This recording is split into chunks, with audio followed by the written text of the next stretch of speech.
2000 வருஷத்துக்கு முன்பாக பார்த்தீங்கன்னா, இந்த மின்சார விளக்குகள்லாம் அப்போ கண்டுபிடிக்கப்படலை. அப்போ கரண்டு கிடையாது.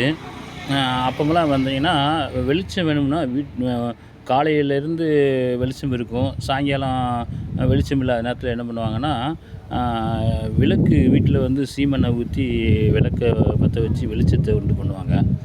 அப்போ வந்து அந்த காலத்தில் சொல்லப்பட்ட விஷயந்தான்.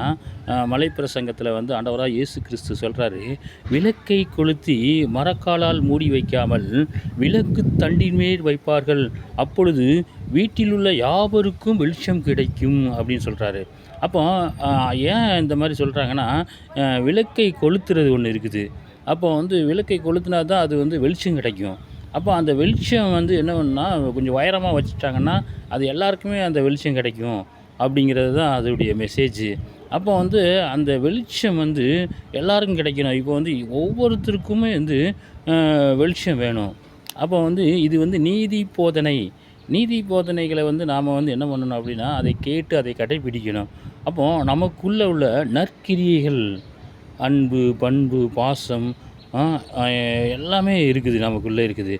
அப்போ அந்த நல்ல விஷயங்கள நம்ம வந்து அது அது வந்து விளக்கை கொளுத்துற மாரி, நமக்குள்ளே இருக்கிற விளக்கை கொளுத்தி அதை மரைக்காலால் மூடி வைக்கிறது. மூடி வச்சோம்னா, விளக்கை கொளுத்தி மூடி வச்சுருவாங்க. மூடி வச்சுட்டாங்கன்னா, அப்போ அது வெளிச்சம் கம்மியா தான் கிடைக்கும் இருக்கிற இடத்துல. அப்போ வந்து எப்படின்னா, அதே மாரி செய்யாம, இப்போலாம் பார்த்தீங்கன்னா, எல்லாருமே வந்து இப்போ வீட்ல வந்து என்ன மின்சார விளக்கு வந்ததுனால என்ன சொன்னா, சுவிட்ச போட்டோனே லைட் எரியுது. அதனால இந்த விஷயங்கள வந்து இப்போ உள்ள தலைமுறைக்கு சொல்லும்போது, அது சரியா புரிய வராது. அப்போ வந்து நமக்குள்ளே ஒரு வெளிச்சம் இருக்குது. அந்த வெளிச்சத்த நம்ம வெளிக்காட்டணும். எல்லாருக்கும் தெரியிற மாரி நாம வந்து அந்த வெளிச்சத்த கொண்டு வரணும். அப்போ வெளிச்சம்ங்கிறது நமக்குள்ளே இருக்கிற வெளிச்சம் என்னன்னா உண்மை. அப்போ அந்த உண்மையாய் நடக்கணும். உண்மையா நடக்கணும். பொய் சொல்லக்கூடாது. அப்போ பொய் சொல்லாம உண்மையா நடக்கிறது தான் நமக்குள்ளே இருக்கிற வெளிச்சம். அந்த வெளிச்சத்த நம்ம வெளிய கொண்டு வரும்போது, அநேகருக்கு நம்ம அது பிரயோஜனமா இருக்கும். அதுதான் சொல்றாரு. அப்போ வந்து நமக்குள்ளே இருக்கிற வெளிச்சத்த நாம எப்படி கொண்டு வரணும்?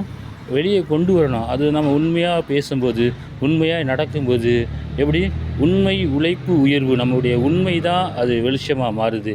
அப்போ உண்மைக்கு புறம்பானது எல்லாம் இருளு. அப்போ இதை வந்து நம்ம மனசில வச்சுக்கணும். மனசில வச்சுட்டு நம்முடைய வாழ்க்கையில நம்ம வந்து ஒவ்வொரு காரியங்களிலும் நம்ம வந்து அ அந்த உண்மையை நாம வெளிக்காட்டணும். அப்போ நமக்குள்ள ஒரு வெளிச்சம் இருக்குது. அந்த வெளிச்சம் யாவருக்கு முன் பிரகாசிக்கணும் அப்படிங்கிறாரு. அப்போ பிரகாசிக்கணும்னா, நம்ம சத்தியத்தில உண்மையாய் நடக்கும்போது தான் அது வந்து பிரகாசிக்கும். அப்போ பொய்யா போயிட்டோம்னா அது பிரகாசிக்காது. நம்ம இருள்ல இருக்கோம். இப்போ இருளில் உள்ள அ அநேக ஜனங்களுக்கு இருளில் உள்ள அநேக ஜனங்கள் பெரிய வெளிச்சத்தை கண்டார்கள். அப்போ இருள்ல இருக்கிறாங்க. அவங்க வந்து என்ன சொன்னா, அவங்களுக்குள்ள ஒரு வெளிச்சம் இல்லாதனால தான் அவங்க இருள்ல இருக்கிறாங்க.